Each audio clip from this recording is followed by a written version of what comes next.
What you often mistook for love was simply a leash with velvet around it. You see, love is not about holding someone down, it is about lifting them up.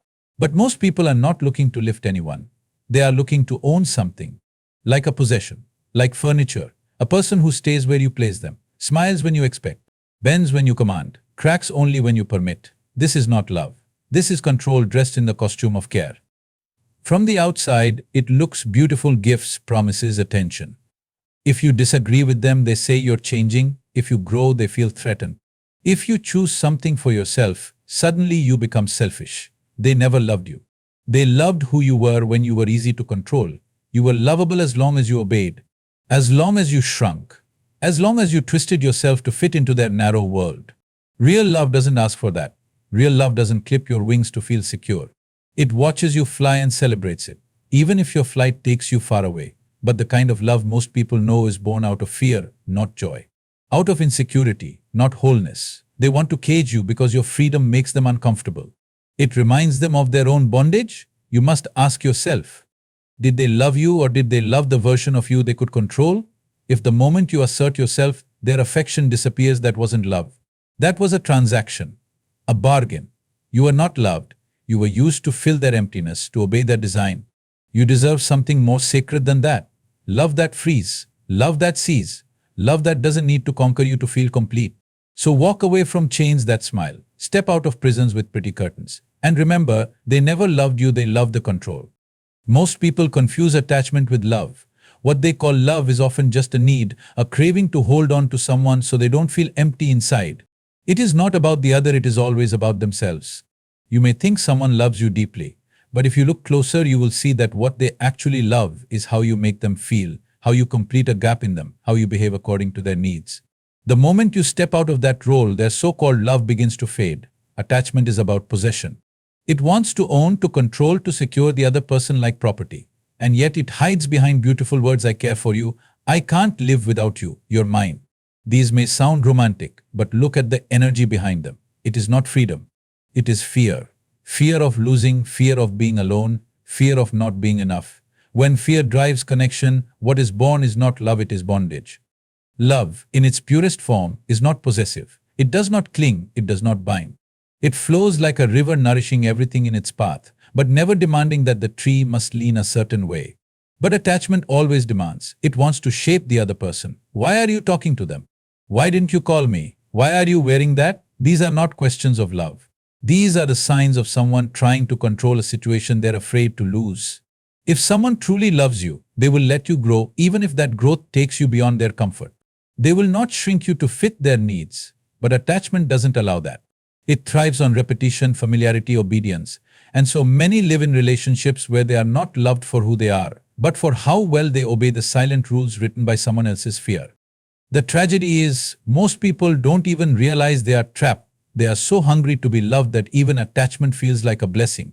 But once you start to awaken, once you begin to see clearly, you realize love never demands you to shrink. Only attachment does. And when you understand this, you begin to break free. In many relationships, what is often called love is simply the urge to dominate. It has nothing to do with genuine connection. It is about control, about power masked as care. One may bring flowers, speak sweetly, offer support, but behind these gestures, there is an invisible contract. As long as you act the way I want, I will treat you well. The moment you step out of line, the warmth disappears. This is not love. This is domination with a polite face. The need to dominate begins when a person feels powerless within themselves. Instead of fixing that inner emptiness, they try to shape the outer world. They want people around them to behave a certain way so they can feel secure, superior, in charge. And the closer someone is to them, the stronger the urge becomes to mold that person according to their will. It starts subtly.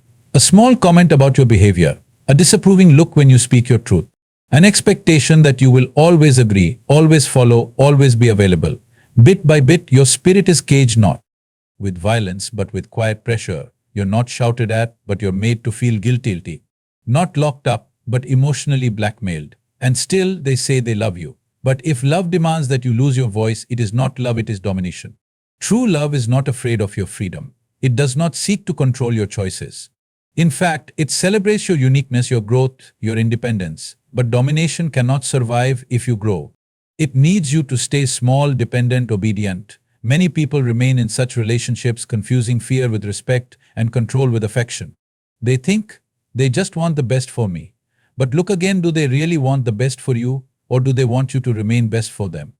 A relationship built on domination is a prison where both are trapped, one in the illusion of power and the other in silent submission. But once awareness comes, the walls begin to crack. You realize that love does not need to dominate to exist. It can simply be free, open, unafraid. And once you've tasted that freedom, you will never mistake control for love again. What most people call love is not love at all, it is a system of conditions. A quiet arrangement: I will love you, but only if you meet my expectations. The moment you stop behaving the way they like, the affection is withdrawn. It vanishes like a shadow when the light changes. That is not love, that is bargaining. You may have seen this when you agree with them, they're warm, caring, devoted. But say something they don't like, stand for yourself, express a different opinion, and suddenly they go cold. They may not shout or scream, but something changes. A distance is created. A punishment begins not through words, but through absence. The smile disappears. The silence becomes heavy. You are left wondering, what did I do wrong? And that question itself shows the trap. Love doesn't work like that. True love doesn't vanish just because you are honest. It doesn't punish you for being yourself. It holds you even when you're not easy to hold. It listens even when it disagrees. It doesn't withhold itself to manipulate you into obedience. But when affection is given only when you follow the rules you didn't agree to, rules no one spoke of, it becomes a tool for control. It is no longer love. It is a reward system. You are trained like a pet. You get affection when you perform well and silence when you don't. Over time, you begin to shrink. You stop expressing. You stop questioning. You mold yourself to keep their affection. And you call this love. The tragedy is many people grow up like this. From childhood, they are taught that love must be earned. That approval comes when they behave, and rejection follows when they are true to themselves. So they carry this pattern into their adult lives, never realizing they are still chasing the same conditional love. But once you awaken, you begin to see it clearly. If their love has conditions, it is not real. It is a mask worn by insecurity. Real love does not ask you to betray yourself. It asks you only to be true, because that is enough. And when you find such love within yourself or with another, it will never ask you to become less just to be loved more. Control is never born from strength, it always rises from insecurity. A person who is truly at ease within themselves has no need to control anyone. They can let life flow, people evolve, situations change. But the insecure mind cannot allow this. It is too afraid of being left behind, too afraid of losing its grip. So it reaches for control, not out of love but out of fear. When someone feels small inside, they try to become big on the outside. They begin to dictate how others should live, speak, behave, because in doing so, they feel a temporary sense of power. But this power is hollow. It does not come from inner clarity. It comes from confusion and fear. And like all illusions, it requires constant effort to maintain. This is why people who are insecure often become controlling in relationships. They do not trust your freedom because they do not trust their own worth. Your independence makes them anxious. Your growth feels like a threat. Your confidence reminds them of what they lack. So instead of dealing with their own emptiness, they try to shrink you. If you become smaller, they feel bigger. If you become silent, they feel safe. Control is how insecurity hides itself.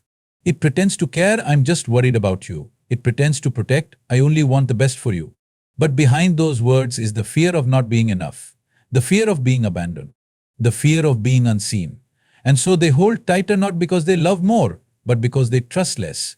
But this kind of control poisons everything. Freedom is the greatest test of any relationship. When you live bound by expectations, when you hide parts of yourself to keep peace, the truth remains hidden in shadows. But the moment you step into your freedom, when you speak your mind, follow your heart, or simply choose to be who you are, the masks begin to fall away. Freedom is not just physical, it is a state of being. It is the courage to say no, the strength to walk alone, the clarity to live without fear of judgment. And when you live this way, something remarkable happens. The true nature of those around you is revealed. You will see who stands by you not because they need something, but because they choose to. You will see who celebrates your growth, even when it means they lose control. You will see who loves you for who you really are, not for the role you play, the version you present, or the limits you accept. Freedom is a mirror that reflects truth not only about others, but about yourself. It shows you where you have been shrinking, bending, hiding, all in the name of keeping the peace or being loved. It shows you the parts of your life where control was disguised as care, where affection was conditional, where loyalty was based on fear.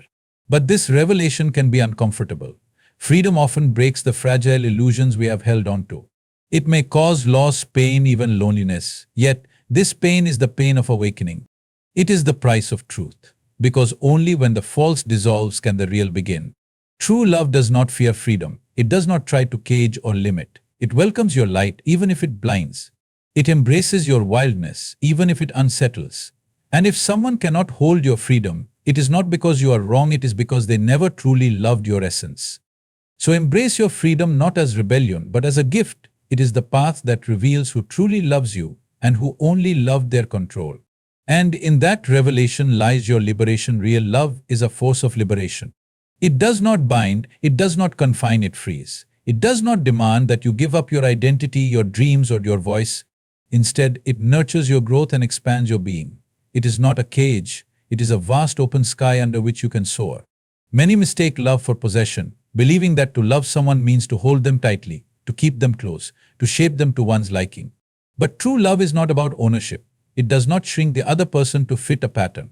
It does not diminish the self to satisfy another's desire. Love is not a lock, it is a key. When you experience real love, you feel safe to be who you are without fear of judgment or rejection. You feel seen, heard, and accepted in your totality, your light and your shadows. Real love does not require you to perform or to be less, it simply invites you to be more. It is a sacred space where two souls meet not to control or conquer, but to celebrate each other's freedom. Enslavement, on the other hand, wears the mask of love but hides cruelty beneath. It demands obedience, sacrifices individuality, and thrives on dependence. It tells you that your worth depends on how well you serve the other's needs. It is an illusion that binds hearts with invisible chains and calls it devotion. True love never asks for chains. It asks only for presence, authenticity, and compassion. It allows you to grow roots and spread wings at the same time. It understands that love is not about possession but about partnership, where both beings flourish in their unique freedom. When you begin to recognize this difference, you reclaim your power. You stop settling for control disguised. When you begin to recognize this difference, you reclaim your power. You stop settling for control disguised as care. You stop accepting fear masquerading as affection. You walk away from anything that tries to cage your spirit. Because real love is freedom's companion. It is the wind beneath your wings, not the hand that holds you back. It liberates, it elevates, and in its embrace, you become truly alive in the end. The greatest truth you must face is this: what many called love was never love at all. It was a hunger for control, a fear disguised as affection, a silent demand for obedience. They never loved you, they loved how easily they could shape you, how tightly they could hold you. But now you see clearly. You understand that real love does not bind, it frees. It does not shrink, you grow. It does not demand, it embraces. And in this freedom, the illusion fades away, revealing the radiant truth of your own worth. So step into your freedom boldly. Choose love that liberates, not confines. Surround yourself with those who celebrate your true self, not the version they wish you to be. Because when love is real, it never asks you to give up your wings. It only invites you to fly higher. Remember this always: they never loved you, they loved the control. But you were made for freedom. And freedom is where your true love begins.